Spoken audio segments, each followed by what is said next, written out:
Mesdames, Mesdemoiselles et Messieurs, mes chers compatriotes, bienvenue à bord.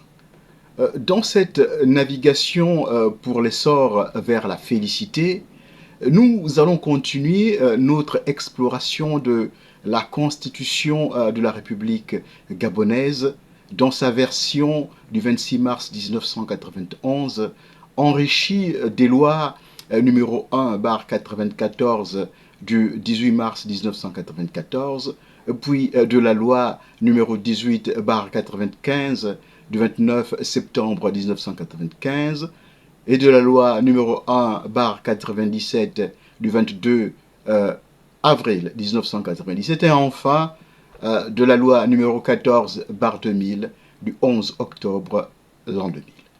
C'est donc cette version de la Constitution que nous prenons comme référence et dont l'ossature devrait être utilisée pour notre Constitution à venir. Nous avons commencé à explorer le préambule qui nous a laissé penser que notre Constitution était bâtie autour de la souveraineté et du respect des libertés, des droits et des devoirs du citoyen. Ce préambule nous a paru suffisamment solide pour qu'il soit conservé à l'identique ou éventuellement enrichi par d'autres principes de souveraineté et ou des libertés qui pourraient être jugés nécessaires par les experts. Nous allons donc poursuivre notre navigation par l'exploration du titre préliminaire qui traite des principes et des droits fondamentaux. Alors, que dit ce titre préliminaire? C'est l'article 1er. Voilà ce qu'il dit. La République gabonaise reconnaît et garantit les droits inviolables et imprescriptibles de l'homme et qui lient obligatoirement les pouvoirs publics. Dans ce titre préliminaire, il va y avoir à peu près 23 droits et devoirs. En tout cas pour ce qui concerne la version que nous avons choisie. Nous allons prendre numéro 1. Chaque citoyen, bon, nous n'allons pas tous les prendre, tous les lire, hein, c'est quand même assez long. Comme on disait, on est un peu près par le temps, on essaie de faire une dizaine de minutes, bon, en tout cas moins de 15 minutes, pour que les séances ne soient pas beaucoup trop longues. Donc nous allons les prendre comme ça, un peu au hasard. Donc numéro 1, je disais, chaque citoyen a droit au libre développement de sa personnalité dans le respect des droits d'autrui et de l'ordre public. Nul ne peut être humilié, maltraité ou torturé, même lorsqu'il est en état d'arrestation ou d'emprisonnement. Même lorsqu'il est en état d'arrestation ou d'emprisonnement.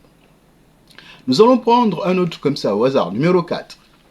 Les droits de la défense dans le cadre d'un procès sont garantis à tous. La détention préventive ne doit pas excéder le temps prévu par la loi. Un autre, on va prendre numéro 10. Toute personne, aussi bien seule qu'en collectivité, a droit à la propriété.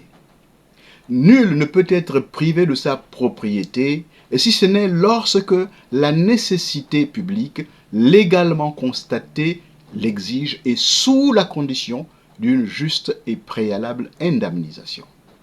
Toutefois, les expropriations immobilières engagées pour cause d'utilité publique, pour insuffisance ou absence de mise en valeur et visant les propriétés immatriculées sont régies par la loi. Nous allons prendre un autre comme ça, toujours au hasard. On va prendre le numéro 13. Je ne le lis pas en entier, je vais commencer par le milieu. Voilà ce que ça dit.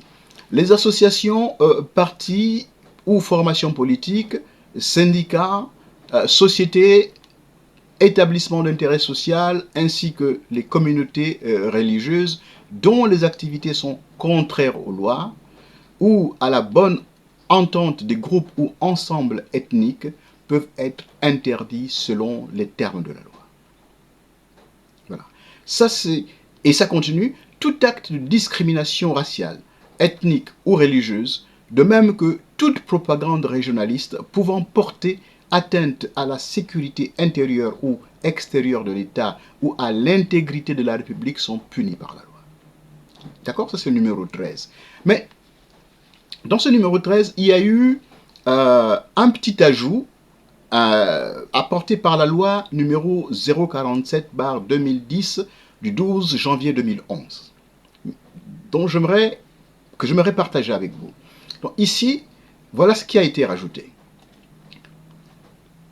Donc, si on reprend, les associations, partis ou formations politiques, syndicats, sociétés, établissements d'intérêt social, ainsi que les communautés religieuses dont les activités sont contraires aux lois, c'est ce qui a été rajouté, c'est aux bonnes mœurs ou à la bonne entente des groupes. Donc c'est aux bonnes mœurs qui a été rajouté. Bon, nous pensons que c'est quelque chose de très bien. C'est bon, on peut effectivement le garder dans la prochaine constitution. Rendez, quand c'est bien fait, on doit le reconnaître. Rendez à César ce qui est à César. C'est la loi numéro 047/2010 du 12 janvier 2011 qui a donc apporté cette modification, cet enrichissement, hein, on va dire, à notre constitution, et nous pensons que c'est une très bonne chose d'avoir ajouté aux bonnes mœurs. Donc on pourrait effectivement le garder pour notre nouvelle constitution.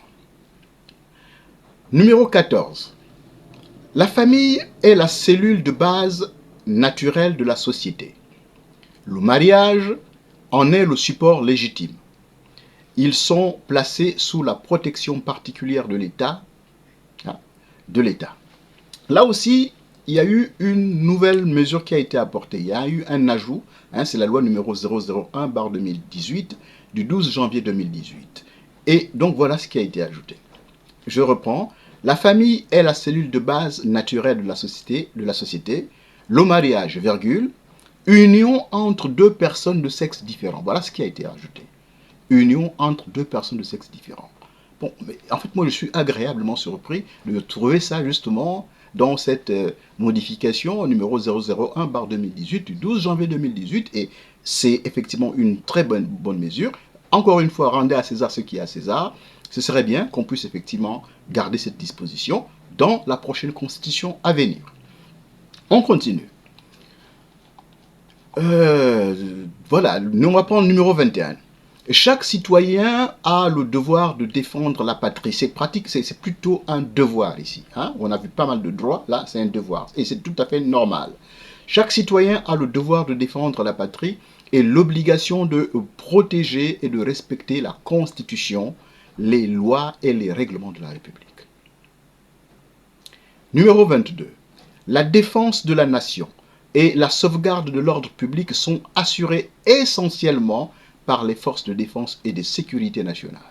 En conséquence, aucune personne, aucun groupement de personnes ne peuvent se constituer en milice privée ou groupement paramilitaire. Les forces de défense et de sécurité nationale sont au service de l'État. En temps de paix, les forces armées gabonaises peuvent participer aux travaux de développement économique et social de la nation. Ça, c'était donc numéro 22. Numéro 23. Nul ne peut être arbitrairement détenu. Nul ne peut être gardé à vue ou placé sous mandat de dépôt s'il présente des garanties suffisantes de représentation sous réserve des nécessités de sécurité et de procédure. Tout prévenu est présumé innocent jusqu'à l'établissement de sa culpabilité à la suite d'un procès régulier, offrant des garanties indispensables à sa défense. Le pouvoir judiciaire, gardien de la liberté individuelle, assure le respect de ces principes dans les délais fixés par la loi. Voilà ce qui était prévu dans ce titre préliminaire pour la version du 26 mars 1991, enrichi par les différentes lois que nous avons vues jusqu'à l'an 2000. Bon, maintenant, là aussi, il y a une autre disposition qui a été rajoutée, le numéro 24, et c'est une modification, c'est la loi numéro 001/2018 du 12 janvier 2018, qui rajoute le numéro 24 et qui dit « L'État favorise l'égal accès des femmes et des hommes aux mandats électoraux ainsi qu'aux responsabilités politiques et professionnelles.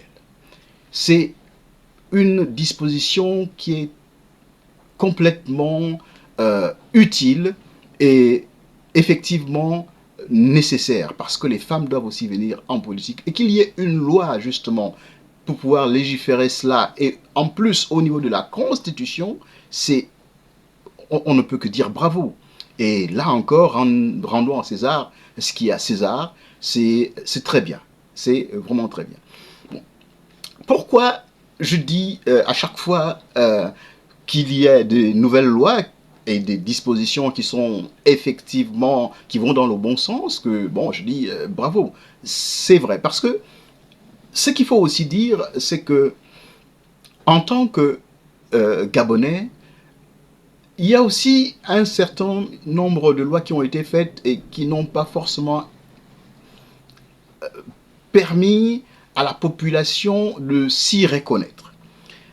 C'est pourquoi nous pensons que les parlementaires de la transition, aussi bien l'Assemblée nationale que le Sénat, devraient regarder toutes les lois qui ont été votées et puis promulguées dans la période entre 2009 et 2023, pour voir s'il y en a qui peuvent éventuellement léser la population, qui peuvent être même anticonstitutionnelles, pour y remédier.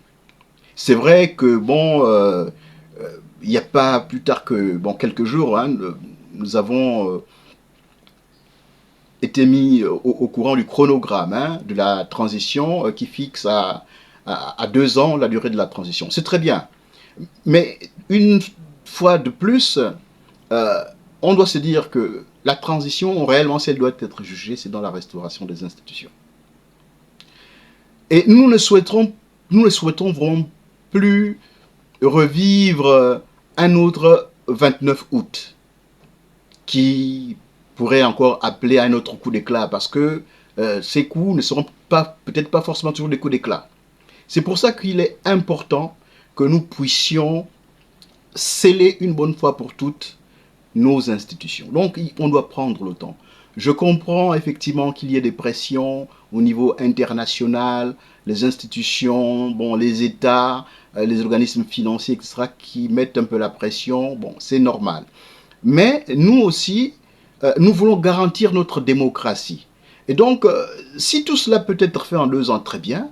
Mais s'il faut prendre une année de plus, prenons-la.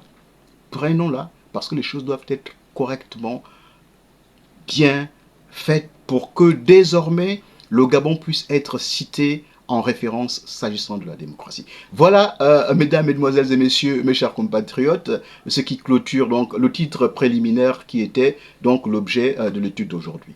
La prochaine séance va porter sur le titre premier qui traite de la République et de la souveraineté. Mon nom est Bruno Miyindou. Je vous remercie de m'avoir écouté et à la prochaine séance de vulgarisation. Je vous remercie.